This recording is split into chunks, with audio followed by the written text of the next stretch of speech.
Coming to you live on such an incredibly important topic. Today, my team was proud to announce our disability justice platform. This is our framework for making sure that the city of Portland is universally accessible for people with disabilities.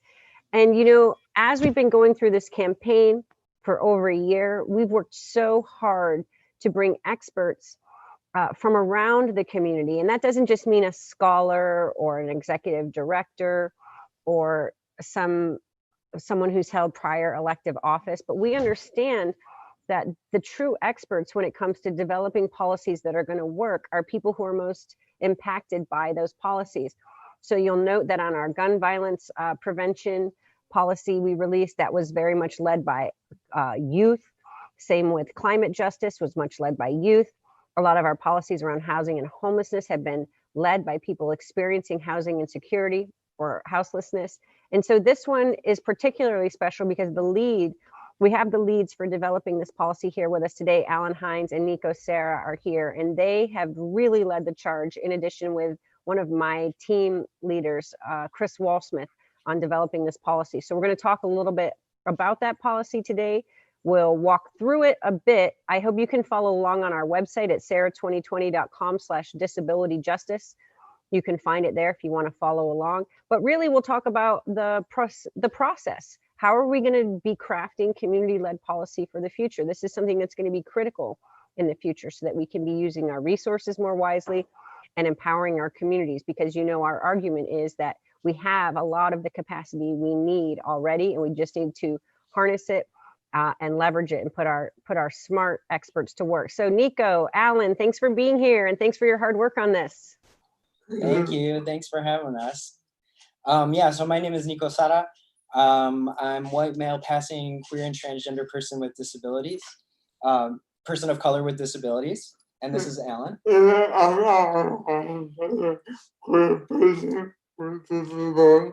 And communication works for us is that we know Allen has an accent, and so when we're doing these, doing this sort of thing and phone calls and stuff, I usually listen to him and make sure we're on the same page, and then I repeat back what he said. So Allen said, "I'm Allen Hines, and I'm a queer person with disabilities." Yeah. Well, you too. This is really remarkable. So talk to me about why this is really the only policy that you know of its kind in a municipality in the U.S. right now. So I've been doing several years now. Allen says he's been doing disability justice work for several years now. Working all over for different ways that different groups of people solve the issues that we face. And looking at different ways that different groups of people have solved some of the problems that we face. And usually the solutions have come from the people. And usually the solutions come from the people. Yes. So and then it becomes policy, which it may or may not be enforced. Then they become policy, which may or may not become enforced. So I really interested about the way Sarah speaking reached out to us. So we're really impressed with the way that Sarah's campaign reached out to us. And at the ground level, encouraged us to create this policy from the beginning. And at the grassroots level, encouraged us to create this policy right from the beginning. So we work with a lot of very different people with disabilities. We work with a lot of different people with disabilities. And to create this platform, we work with about 30 people. So to create this platform, we worked with about 30 people with disabilities. From all different parts of the community. From all different parts of our community. And well, from that we covered a lot of the bases. So we made sure that we covered, a lot of the bases. So we made sure to cover all of the basics. Bases. Oh, sorry. So we made sure to cover all of our bases. That's it? Okay. Yeah. Yeah, like Alan said, we've been working with people with disabilities for several years. We primarily work with helping people get out of institutions like nursing homes, group homes, and things like that. We passed a state law to help make that go smoother for people. We've helped set up vouchers throughout Multnomah County, which then went throughout the state to get hundreds of people vouchers, Section 8 vouchers to move out of institutions. And we're just very, very passionate about working with people with disabilities and not just people who identify as disabled, but also with our elders and people who identify as sick, or people who are like, oh, I'm not disabled, I just have this problem. Everyone is welcome in our large tent. And yeah, it's just been super exciting to work with the campaign, and we were just so grateful that y'all gave us the time we needed, because when the smoke was happening, I couldn't work for almost a week, and so we were just really very happy that everybody was so gracious with us and no one was pushy. And of course, we would have loved to have gotten this out before the ballots dropped, and also we're just really glad that nobody was everybody was cool with us taking the time we needed to on that. So and also I wanted to say thank you for sending us a postcard, Sarah. That was so sweet. One of my mentors taught me a long time ago that an old-fashioned handwritten thank you note says a lot. And this is really where a lot of what we're talking about isn't so advanced, right? And these shouldn't be right or left issues when we're talking about inclusive cities. Yeah. Inclusive cities are cities that work. It's because when you invest in things that work, then your city works. When your city works for your people, you don't end up with lawsuits, you don't end up with people hurt, you don't end up with people living on the streets, costing taxpayers essentially 2 and 3 times as much on the remediation side as if you put an ounce of prevention into the situation. So talk to me about what are some of the most immediate things you think, should I be elected on November 3rd, which we're all here working hard to make sure that happens, between November 4th and January 1st, and in the few months after that, what do we really need to focus on as a city? Yeah, go ahead. You want to start? Okay. All right. So one of the things that, like we said, we had quite a few people helping us with this, and we have some friends that are already working in the government, and they gave us some suggestions that we thought were really, really wise.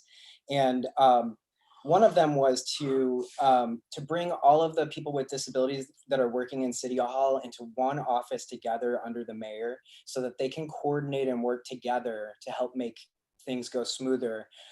Because right now it sounds like people kind of send each other emails and call each other and say, well, how do we deal with this? Or how do we deal with this? And it's like, if everybody was centralized in one spot, they would be better able to coordinate everything that needs to happen to make things smoother, to get accessibility policies really rolling, and make sure the enforcement is really there as well.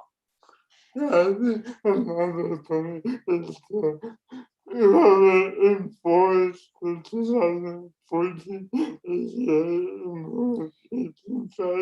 Yeah, and another one we're really excited to see happen is the enforcement of the 2014 transition. What was it? Transition plan, which we hear has started to slowly take place already, but there's quite a bit of stuff that was already set up to get going to make things more accessible a while ago. And I think it says a lot about it, says that when the Dolphins see how and that it says. Yeah, Alan said he thinks it says a lot about the city and City Hall and just civic engagement in general, when like the bathrooms at City Hall are not accessible for people with disabilities. That's something that really needs to change. Yeah, for example. There's so Well, many. I mean, that building in general, it's just not particularly hospitable to all but the most privileged in any way, shape, or form. And we're going to have to think about this. I mean, this is one of the beauties of this campaign, is that by letting the people lead, and our publicly financed campaign, which means that like certain gatekeepers or establishment organizations haven't get to set the agenda, we the people have set the agenda. It's blowing the doors off a lot of our understandings about what's really working and not in Portland, right? Yeah. And so when you think about some of the opposition to this in the past, I'm guessing that it's been like, how will you pay for it? Which is what I get asked with any forward-thinking policy proposal, but how will you pay for it? So do you want to talk to us a little bit about the costs of not doing more faster on disability justice to the city of Portland? Yeah, you want me to lead on? You want? So one of the costs is Alan here and one of the other people that helped us write the policy and another friend of ours actually sued the city several years ago because of the sidewalks, because there's not curb ramps on all of the ends of the block for people with wheelchairs, but also for people using strollers and stuff. We need to have curb cuts, and I'm sure the skateboarders would love that too. But yeah, they don't exist everywhere in the city. So Alan and some other friends, they won a lawsuit against the city, and the city now has to put in thousands of these curb cuts, we call them, every year for the next 12 years, I believe. And I think it's going to end up being around like 18,000. Is it a year? Is it 12,000 a year? So there's going to be a lot of curb, and people have probably seen these corners, roped off and stuff, and the construction going on. That is because we had to sue the city to get that done. Yeah, we oversee that creek settlement in the transportation department on the budget committee I'm on. So I've been keeping an eye on that. Yeah. I want to say that there are costs to the city for not doing the work. So Ellen said that there are costs to the city for not doing this work. That is coming more cost to the people. But really, it's more cost to the people. I mean, especially when we have to like go into a roadway with cars and go against traffic and be right this close to a car in our wheelchairs, and it's terrifying to have to do that. I think one another person was involved with the policy side. That was, Let me repeat that. So one of the other people that was involved in writing the policy said, it was the city is deprived of our presence. the city is Deprived the city of is our presence. the city is deprived of our presence Yeah, when we're not included in these decisions. when we're not included in these decisions. Why is it something that stuck with me?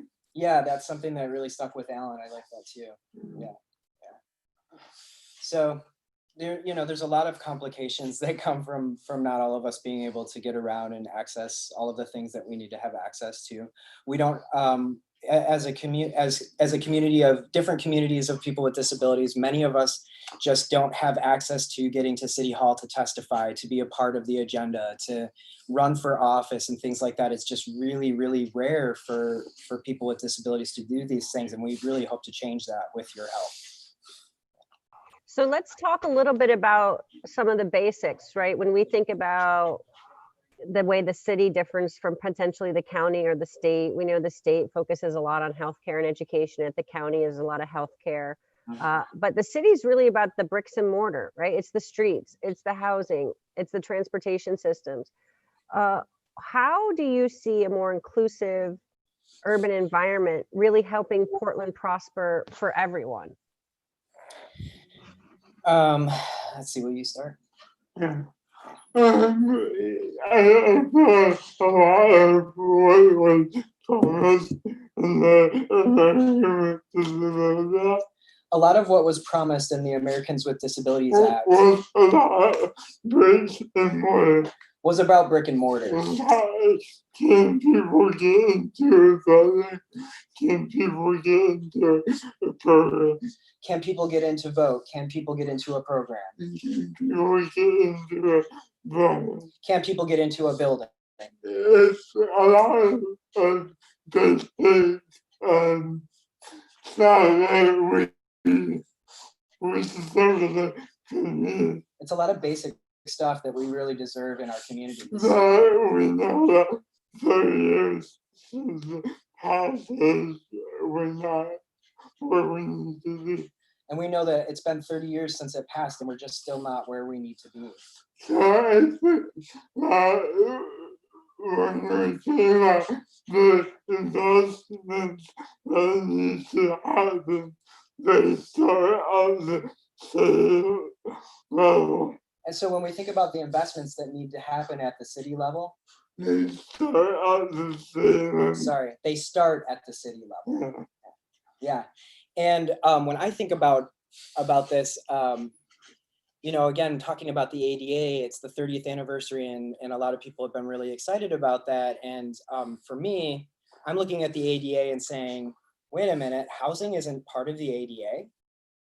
Yeah, housing's not part of the ADA. We're technically covered under the Fair Housing Act, which creates a huge gap that we all seem to fall through. And that's part of why so many of us end up in institutions, because, you know, say you have a stroke or something like that and you can no longer walk, you paralyze on half of your body. So you have steps to get up to your home, your apartment, wherever. And instead of going back to your home, they say, we won't release you to your home. Your medical providers will say, we can't release you to your home because it's not accessible. You now have to live in this nursing home or this group home. And yeah, well, I won't get into talking about those places too much. I think anybody that's ever been in an institution for people with medical or mental health stuff knows what they're like. So I won't go there. But I will say that in general, what I have noticed is I have acquired disabilities. So I'm new to the disability community within the last 10 years or so. And what has been startling to me is that we are collectively using the same talking points we had 30 years ago about we deserve to live independently, we deserve healthcare, we deserve, you know, all these things that it's just like, oh my gosh, I feel like we're still begging for the same stuff. And so I'm really hoping is that under your leadership, Sarah, we will show Portland will, now let's say it like this, Portland will build this community and make it universally accessible to anybody that has an impairment or a disability or a bad knee or whatever it is, or, you know, people who are deaf, blind, hard of hearing, everyone. And that this will become like a roadmap or a playbook for other cities around the world to model themselves after. Yeah, I mean, this is one of those things where we're doing such transformational shifts right now in our society, where we're starting to move from the framework of accommodation, which is a really outdated model for whatever topic you're talking about, because it means that someone is special or additional to our society.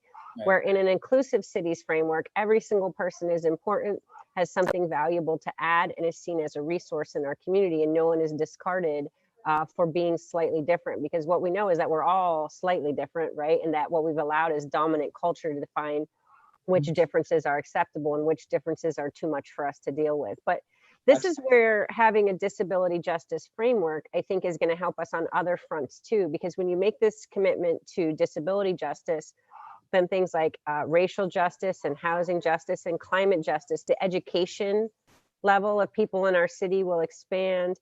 The opportunity, the economic opportunity. We know that so many people with disabilities are economically disenfranchised and don't have access to opportunity. And so how we think about this as even workforce development, right?